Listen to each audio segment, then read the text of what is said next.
say set up a long-term alliance, you're then excluding certain bits of the market potentially from coming into your supply chain. So I think there is a balance to be had, and actually the work of the infrastructure client group with the Infrastructure and Projects Authority going forward should be focusing in more detail on where that is applicable. Obviously it's worked well with Anglian Water, where they're an asset owner and they've got a sort of defined group of assets that they're looking after. I think other clients have different risk profiles, they have different benefits that they're trying to achieve. So I think there is a need to look at each case whilst recognising that actually if you can determine the characteristics, in some cases a partnership is helpful.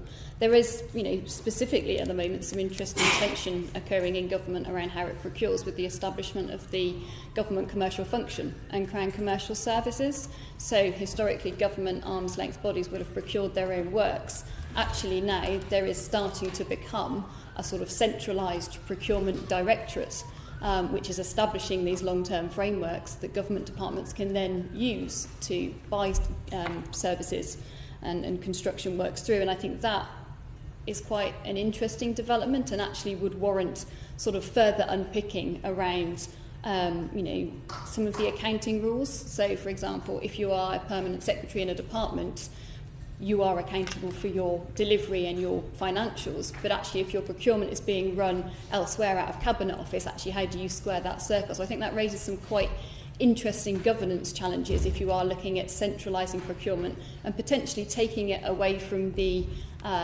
further distance away from the asset owners. So I think there's something there to unpick actually that we're at risk, I think, of potentially going backwards if we don't get that right.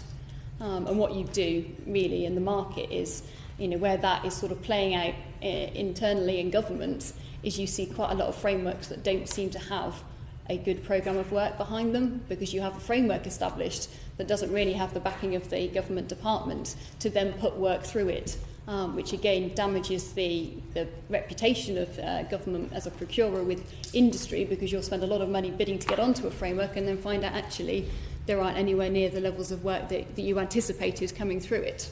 So I think there's better need for alignment of the procurement frameworks being set up across government at the moment. That, from a market perspective, doesn't look well aligned.